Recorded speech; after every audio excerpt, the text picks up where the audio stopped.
avant de commencer la vidéo, ne rate surtout pas l'opportunité de te former de manière totalement gratuite avec ma nouvelle formation base des Smart Money Concept SMC pour t'aider à enfin comprendre exactement chaque mouvement du marché et ainsi en profiter pour littéralement exploser tes revenus lors du prochain bull run qui arrive vraiment à très grand pas. Donc comment te la procurer, c'est extrêmement simple, ça prend quelques secondes. Donc descends tout simplement sous cette vidéo et clique sur le premier lien en description. Donc une page va s'ouvrir et tu auras simplement entré ton prénom, ton adresse mail pour tout recevoir en à peine quelques secondes. Ensuite, pour finir, je vais t'envoyer également en bonus directement par mail mes 3 cryptos qui vont me permettre selon moi, selon ma stratégie, de multiplier mon capital par 10 ces prochains mois. Donc c'est tout pour moi, très bon visionnage.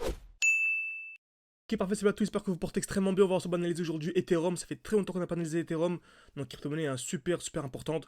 Donc, on va essayer de voir ensemble si c'est un bon moment pour essayer du Ethereum. Ce que je vise pour ce bull run sur Ethereum, est-ce que c'est un bon moment d'acheter? Est-ce qu'il faut acheter? Est-ce qu'il faut au contraire revendre? Quelle est la meilleure zone d'achat? Donc, restez bien jusqu'à la fin de la vidéo pour avoir accès à toutes ces informations. Et si bien sûr, ce genre de vidéo en direct vous plaise, n'hésitez vraiment pas à mettre un like au début de vidéo. Ça aide beaucoup vraiment pour le développement de la chaîne YouTube. Ça permet également de savoir que ce genre de vidéo vous plaise. Ça permet également d'en multiplier. Donc, merci beaucoup à ceux qui prendront le temps. Donc, voilà, merci à tous. Donc, on commence directement. Donc, déjà, on va commencer l'analyse dans HTF, donc en plus au time frame. Comme d'habitude, dans toujours la même chose, on achète dans un bloc baissier. Et bien sûr, hein, vous voyez, c'est l'importance de savoir revendre au bon moment. Parce que lors du dernier bull run, beaucoup de personnes ont acheté à ce niveau-là. Ont effectué une performance de 1500%, donc un x16, ok, mais n'ont pas sorti leur gain ici. Car ils ne savaient pas qu'il y avait une distribution. Alors qu'on en voit clairement ici, on est venu créer des EQH. Donc taper 2 fois au même niveau, ok, donc comme ceci, une fois 2 fois au même niveau. Casse vers le haut, puis casse vers le bas. Ok, donc on a vu clairement ça. Beaucoup de personnes ne savent pas ce que c'est, donc on n'a pas pu revendre au bon moment. Et enfin, on remarque grosse chute de plus de 80% en très peu de temps. Ok, en très peu de temps, grosse chute de plus de 80%.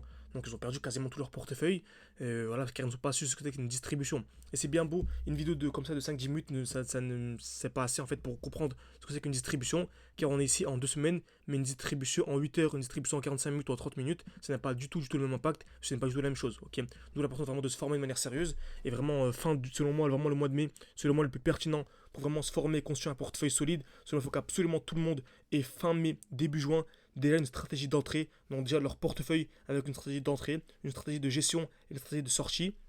C'est pour ça que j'ai mis en place mon mentorat. Donc j'ai mis en place un coaching personnalisé en petits groupes. Donc vous pouvez réserver un appel avec moi. C'est en description de cette vidéo et en commentaire épinglé. Le but vraiment c'est de discuter ensemble et selon votre objectif, selon votre profil, vous présenter ce qui correspond le mieux à votre profil pour vraiment faire du cas par cas. Donc n'hésitez pas, c'est en description et en commentaire épinglé. Donc ici on a une très belle distribution que l'on a pu revendre au bon moment bien sûr. Grosse chute de 80% et ensuite on arrive où? Dans un bloc baissier. Vous savez très bien on achète toujours où? Dans un bloc baissier. Donc le dernier mouvement baissier avant la pulsion haussière. Ok, donc on a pu acheter à ce niveau-là. Dernier mouvement baissier, retour intérieur. Donc on a beaucoup acheté à ce niveau-ci et on est largement en gain. Ok, donc ensuite, toujours la même chose. Lorsque le marché explose, on a toujours des retracements. Donc par exemple, hein, entre ici et là. Donc on a une belle chute de quasiment 100%, donc un x2. Et on remarque qu'on a une très grosse impulsion haussière. Donc d'ici à là, composé seulement de bougies vertes avec aucune bougie rouge. Donc on va de là à là, donc voilà, c'est extrêmement impulsif. On appelle ça une overextension ou bien un déséquilibre du marché. Donc juste après, on a eu quoi? Très gros chute, donc joli retracement de plus d'une trentaine de pourcents. Okay, donc sur Bitcoin, environ une vingtaine de pourcents, sur Ethereum, une trentaine, et sur les autres altcoins, c'est environ 50%. Okay, et qui dit chute de 50%, qui dit prix divisé par 2. Et qui dit prix divisé par 2 dit en fait acheter 2 fois moins cher les crypto-monnaies. Donc on a pu anticiper la chute et entrer 2 fois plus bas. C'est pour ça qu'actuellement on a le défi à 510 000. Donc j'ai mis à jour. Ok, donc on est non pas à 20 000 mais à 21 000. Ok, donc on est parti avec 600 il y a quelques mois et c'est toujours possible de reprendre le défi en cours de route. Ok, vous pouvez commencer avec 100, 200, 1000, 10 000, 20 000, la somme que vous voulez. Le but vraiment c'est de refaire un x20 par rapport au cours actuel. Donc on a eu joli retracement. Ensuite on remarque actuellement que c'est un bon moment pour acheter. Oui et non, ok. Donc oui, parce que je pense que selon moi, par rapport au cours actuel, on peut encore aller chercher un x3 sur Ethereum.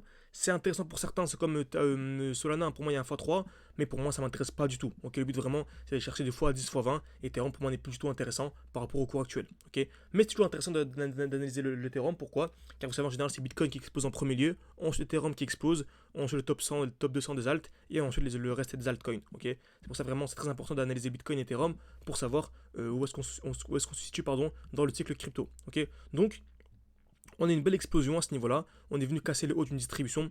Comme vous savez, dès lors qu'on a une distribution, c'est un joli signal baissier, comme on a vu précédemment. Donc, création de QH, taper plusieurs fois au même niveau. Casse vers le haut, casse vers le bas. Ok, donc exactement ce qu'on a eu à ce niveau-ci. Donc, création de QH en bleu, une touche au même niveau.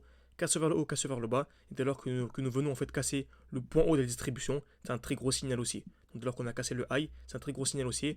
Exactement ce qu'on a eu ici. On est venu casser le point haut que je vais représenter ici en rouge, comme ceci. Okay. Donc on est venu casser le point de la distribution, donc c'est un gros signal aussi. Est-ce que c'est un bon moment pour acheter actuellement? oui, sur du long terme, ça nous intéresse de faire un x3, mais on peut quand même optimiser son point d'entrée. On a remarqué ce qu'il y a une très grosse impulsion haussière, et souvent on s'attend à quoi? À un retracement. Ok, un retracement où? Dans un bloc baissier. Donc si le marché, je dis bien si et seulement si le marché revient dans ce bloc-là, donc sous les 3400, et qu'on a une accumulation, c'est un très joli signal haussier pour ceux qui veulent vraiment avoir de l'Ethereum. Ok, beaucoup de personnes aiment beaucoup l'Ethereum pour l'airdrop, pour plein de choses, etc. Pour la DeFi. Donc cette zone-là, pour moi, c'est la zone la plus pertinente si vous voulez vraiment acheter d'Ethereum. Donc sous les 3, allez, on va dire sous les 3300 à peu près. Ok. Sinon, en allant plus petit time frame, on remarque par exemple en 8 heures, on a ici une belle G-Man, ok.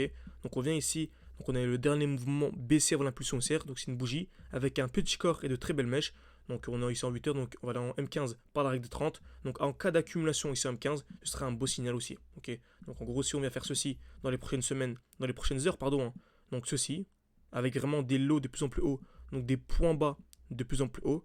Donc ça pourrait être vraiment un joli signal haussier. On pourrait ne pas voir le gros retracement. En tout cas, repérer cette zone-là, surveiller cette zone-là. Si on a une accumulation dans cette zone, c'est haussier. Par contre, si on vient casser le bas, donc le lot, l'accumulation, sans avoir d'accumulation validée, on pourrait avoir un joli retracement beaucoup plus profond, voilà, d'une dizaine de pourcents pour venir dans ce bloc baissier. En tout cas, pour l'instant, on est haussier et surveiller ce bloc. Tant qu'on ne vient pas essayer de déclencher l'alerte, donc le point bas de la G-Man, on est toujours haussier. Okay, donc tous ces termes-là, ça peut paraître un peu compliqué, mais c'est vraiment super simple. Donc vous savez, on a un e-book avec les membres de l'école où vraiment on explique de A à Z comment fonctionne le marché. On essaie vraiment de les accompagner durant un an pour qu'ils puissent comprendre. Donc l'analyse technique, c'est plus qu'important. Sans analyse technique, on ne peut pas savoir à quel moment acheter, on ne peut pas savoir à quel moment revendre, et on est quasiment certain de rater son bull run et rater ses investissements de manière générale. Alors que vous investissez en crypto-monnaie, en actions, en matières premières, c'est toujours le même principe. Ok, toujours les mêmes principes. On analyse tous les graphiques de la même manière, car c'est la smart money qui présente sur absolument tous les marchés capitalisés. Donc j'espère que cette vidéo vous a plu. N'hésitez pas à poser toutes vos questions en commentaire, à mettre un like, à vous abonner. Merci beaucoup à ceux qui prendront le temps pour le faire. Ça me permet également de savoir que ce genre de vidéo vous plaise. Ça permet également de multiplier un maximum ce genre de contenu. Merci à tous et à la prochaine.